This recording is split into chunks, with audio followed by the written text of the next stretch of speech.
दोस्तों नमस्कार, आप 90 डिग्री देख रहे हैं। मैं प्रवीण अहलावत हूँ। राज्यसभा का जब से चुनाव हुआ है, चुनाव के बाद जो परिणाम सामने आए हैं, अब आरोप प्रत्यारोप एक दूसरे पर लगा रहे हैं राजनेता। बीजेपी सिर्फ इसमें तमाशा देख रही है। जो हुआ सो हुआ। उसके बाद ऐसा लगता है कि बीजेपी अपने सियासी सफ़र की तरफ हरियाणा में आगे बढ़ रही है।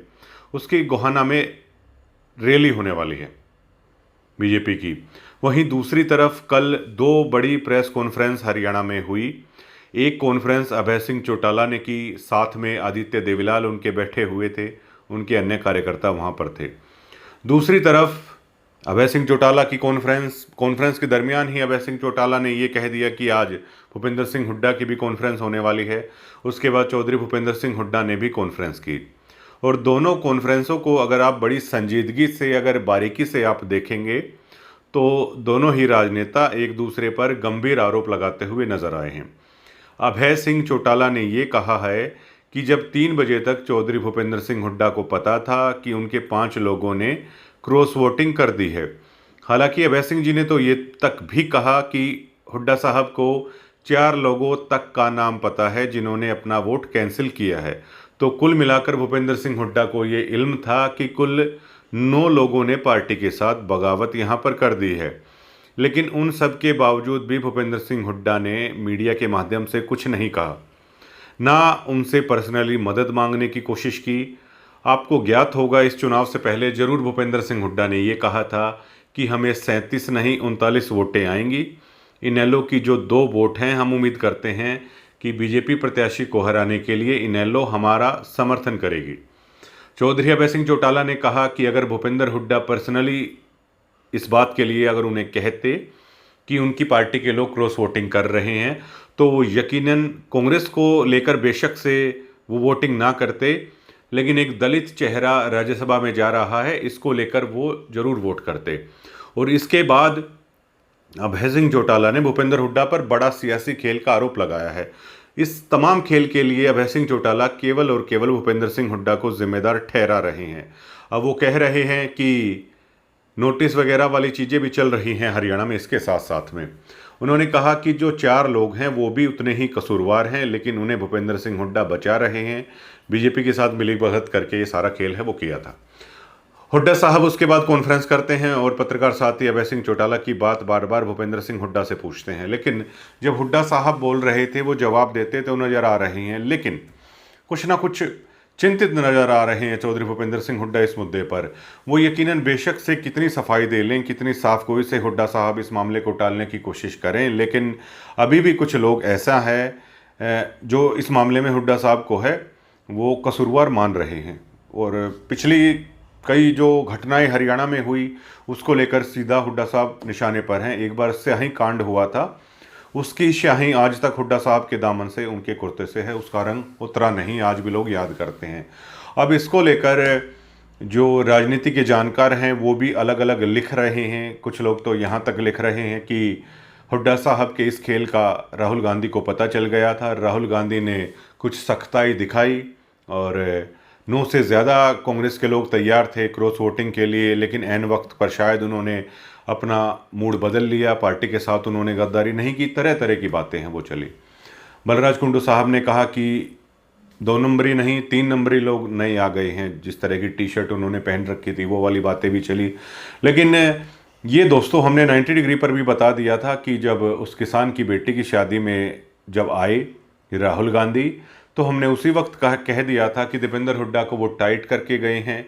राज्यसभा की चुनाव की जो गहमा गहमी है, तब तक उसका अंदाज़ा, उसकी जो गरम लपटें थी वो दिल्ली तक पहुंचने लगी थी और राहुल गांधी को इस बात का अंदाज़ा हो चला था। तो हमने कहा कि राहुल गांधी आए हैं हरियाणा में, और राहुल गांधी जिस कदर हरियाणा की आम आदमी में छाए, किसान की बेटी की शादी में जो आए, कहीं ना कहीं उसका दबाव था हुड्डा परिवार पर, और कुछ ना कुछ हुआ है इस चीज़ को लेकर। तो अब भी जनता इंतज़ार कर रही है, और इसमें जो सबसे लेटेस्ट चीज़ आ रही है वो लेटेस्ट चीज़ ये आ रही है, 2 विधायकों ने अपना जवाब दे दिया था, रेणु बाला हैं उन्होंने भी अपना जवाब दे दिया है। लेकिन अपने हलफनामे में इन 3 विधायकों ने ये कहा है कि वो कांग्रेस पार्टी के वफादार सिपाही हैं और उन्होंने पार्टी के साथ क्रॉस वोटिंग नहीं की है। जो दो रह जाते हैं मेवात से विधायक हैं, जो दो मुस्लिम विधायक कांग्रेस पार्टी के मोहम्मद इलियास और मोहम्मद इज़राइल हैं, उन्होंने तो लगभग खुद कबूल कर लिया है और वो तैयार हो गए हैं। जो बीजेपी के नेताओं के साथ उनकी सियासी मुलाकात चल रही है, तो ये शो है कि उनका सफ़रनामा कांग्रेस के साथ ख़त्म है, वो आगे बीजेपी के साथ ही जाने वाले हैं, ऐसा उनको देखकर लग रहा है।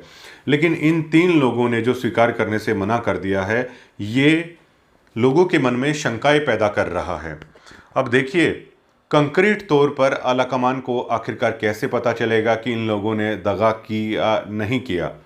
बीके हरिप्रसाद और भूपेंद्र सिंह हुड्डा केवल 2 लोग हैं जो इस बात को जानते हैं। अब वो सच कह रहे हैं, झूठ कह रहे हैं, और क्या इन 2 लोगों की बात पे जो दिल्ली आलाकमान है वो कितना यकीन करेगा, इसको लेकर ये चिंतन मंथन चल रहा है। उड़ीसा में तुरंत प्रभाव से 3 लोगों को कांग्रेस पार्टी ने निलंबित कर दिया। बीजेडी ने वहाँ पर नवीन पटनायक की जो पार्टी है, उन्होंने 6 लोगों को निलंबित कर दिया। और जहाँ जहाँ भी ऐसा हुआ वहाँ पर तुरंत एक्शन होता है। लेकिन हरियाणा में क्या ये इंतज़ार इसलिए हो रहा है कि जो राहुल गांधी हैं या मल्लिकार्जुन खड़गे हैं, वो यकीन नहीं करते हैं leader of opposition Bhupendra Singh Hooda पर। और ये भी किसी से छुपा नहीं है कि जो भी प्रदेश का प्रभारी लगाया जाता है, वो कहीं ना कहीं जो लीडर ऑफ ऑपोजिशन होते हैं या बहुत सालों से जो हुड्डा परिवार है, उसी की गिरफ्त में या राजनीतिक चंगुल में आप कह सकते हैं वो हो जाता है। जो पिछले प्रभारी थे उनके बारे में भी यही है। फूलचंद मुलाना के समय से ये बात चल रही है कि जो प्रभारी आता है तो हुड्डा साहब के इर्द गिर्द ही वो अपना डेरा है वो जमा लेता है। तो ऐसे में ये सवाल उठ रहा है कि जब उड़ीसा में कांग्रेस इतनी जल्दी फैसला ले सकती है, क्योंकि उड़ीसा कांग्रेस में दिल्ली को ये यकीन था कि वहाँ पर भरोसे के लोग हैं, जबकि कहीं ना कहीं दिल्ली अब ये मानती है कि हुड्डा साहब की राजनीति है वो बड़ी संदिग्ध है। मुझे इस पर एक बात याद आ रही है, जो डॉक्टर सतीश त्यागी हैं, इस लोकसभा चुनाव से पहले, लोकसभा चुनाव के दरमियान मैंने 2-3 साक्षात्कार रोहतक हैं उनके निवास पर मैं गया हुआ था। तो हालांकि डॉक्टर सतीश त्यागी हैं, एक अन्य चैनल पर कांग्रेस का बहुत गुणगान बेशक से वो कर रहे थे और वो कह भी रहे थे कि कांग्रेस के पास बहुत अच्छा माहौल है।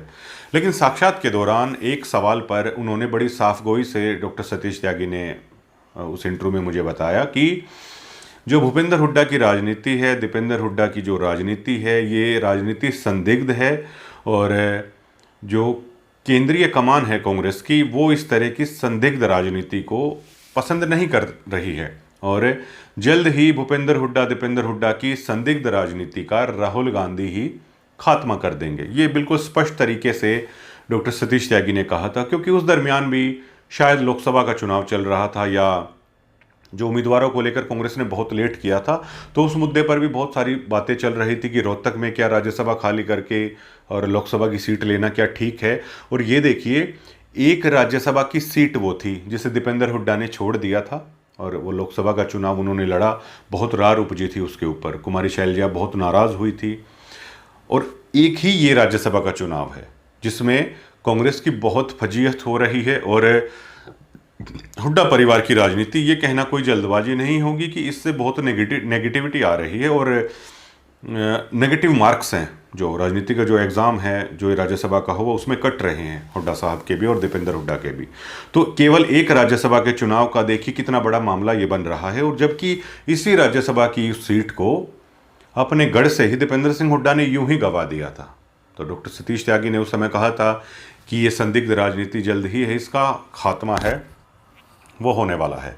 और अब ये बिल्कुल स्पष्ट हो चला है, अगर केंद्रीय आलाकमान को लेकर हुड्डा साहब ने कहा कि वो फैसला वही लेंगे, तो ये सीधी सी बात है कि अगर पार्टी नेतृत्व पर हरियाणा में भरोसा होता दिल्ली को, तो दिल्ली बीके हरिप्रसाद जो प्रदेश प्रभारी होते हैं वो ये एहतियात रखते हैं, हुड्डा साहब भी ये पावर रखते हैं कि तुरंत प्रभाव से हैं उन्हें निलंबित वो कर सकते थे। लेकिन ये गेंद केंद्रीय आलाकमान के पाले में डाली नहीं गई है, बल्कि खुद इन्होंने इस मामले को दिया है, क्योंकि वो बीके हरिप्रसाद और हुड्डा साहब पर सीधा सीधा भरोसा अब दिल्ली नहीं कर पा रही है। और राहुल गांधी कहीं ना कहीं बारीकी से देख रहे हैं, सारे सियासी गणित को समझ रहे हैं और जाहिर तौर पर बहुत सारे उनके भी सूत्र यहाँ पर होंगे जिनसे वो जानकारी ले रहे हैं इस मामले में। लेकिन ये तो स्पष्ट है कि भूपेंद्र हुड्डा पर कतई उनको भरोसा नहीं है और इसी तरह प्रभारी को लेकर भी संशय बना हुआ है। अगर भरोसा होता तो दोनों लोगों ने ये 5 नाम पहले ही दे दिए हैं। अगर इन्होंने नहीं दिया है तो गीता भुक्कल ने तो खुलकर नाम बता दिया था और ये किसी से छुपा नहीं है इन 5 नामों का। तो मल्लिकार्जुन खड़गे है वो सीधा फैसला सुना सकते थे, लेकिन अब ऐसा लग रहा है दिल्ली को कि ना केवल ये 5 लोग बल्कि भूपेंद्र सिंह हुड्डा की राजनीति बहुत काफ़ी समय से संदिग्ध लग रही है। अब दिल्ली को इसमें कोई संशय नहीं है। अब देखिए, कांग्रेस की पुरानी राजनीति भी अगर आप देखेंगे, चाहे एनडी तिवारी हों, चाहे रीता बहुगुणा जोशी हों और बहुत सारे ऐसे बड़े बड़े राजनीतिक घराने हैं जिसको कांग्रेस ने खुद बनाया था और कांग्रेस ने खुद ही ख़त्म कर दिया।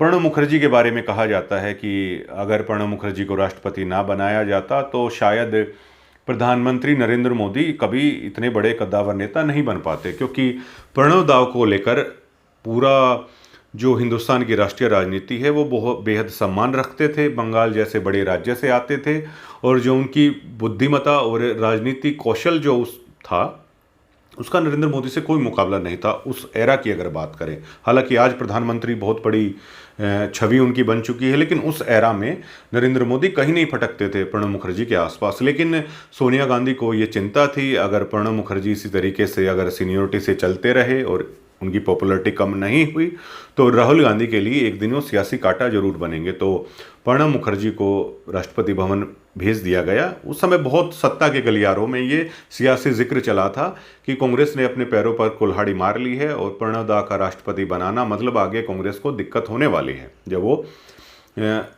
राष्ट्रीय चुनाव में जब वो जाएंगे। और कुछ ऐसा हुआ भी, कांग्रेस बिल्कुल पूरी तरीके से हाशिए पर आ गई और आज कांग्रेस का थोड़ा थोड़ा उबार राहुल गांधी के कारण हो रहा है। लेकिन आज भी सारी राजनीति है जो सोनिया गांधी ने सोचा था, बेशक से कुछ भी हालात हों, वो राहुल गांधी के इर्द गिर्द ही है, वो घूमती नजर आ रही है।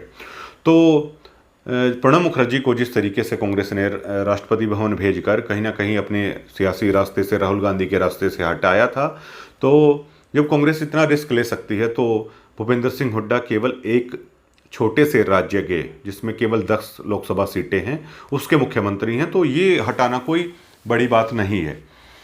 कांग्रेस की राह में केवल रोड़ा एक ये है कि आज के दिन राहुल गांधी संघर्ष कर रहे हैं और उनके सामने जो उनके सियासी प्रतिद्वंदी हैं सीधा प्रधानमंत्री नरेंद्र मोदी हैं और जो हिंदुत्व की छवि उन्होंने बनाई है वो बहुत तगड़ी छवि है, उसको टूटने में बहुत समय लग रहा है। हालांकि अब एप्स्टीन फाइल को लेकर उसमें दरार आई है, लेकिन अभी भी हिंदुत्व को लेकर कहीं ना कहीं नरेंद्र मोदी सबसे बड़ा चेहरा हैं देश में आज भी और नेताओं के तौर पर भी सबसे बड़ा चेहरा हैं। तो ऐसे में अभी इस पोजीशन में नहीं है राहुल गांधी की एकदम से भूपेंद्र हुड्डा जैसे सीनियर नेता को लेकर है वो कोई फैसला है वो ले सके। लेकिन ये अब जरूर है कि हुड्डा साहब को भी अब कहीं ना कहीं ये नज़र आ रहा है कि दिल्ली उन पर इतनी नरम नहीं है जो पहले कभी हुआ करती थी और अगर दिल्ली मजबूत होती है तो उनके प्रति जो कांग्रेस को वो अच्छे से जानते हैं, कांग्रेस में वो रहे हैं कि कांग्रेस जिसको बनाती है उसका राजनीतिक सफ़र भी कांग्रेस ख़त्म करती है। कैप्टन अमरिंदर सिंह पंजाब में इसका उदाहरण है और राजा अमरिंदर वड़िंग हैं। कैप्टन अमरिंदर बहुत उनको पीछे धकेलते थे, लेकिन आज के दिन कैप्टन अमरिंदर कांग्रेस में कहीं नहीं है और राजा अमरिंदर वड़िंग हैं वो चले हुए हैं सियासत में, बड़े चेहरे पंजाब में।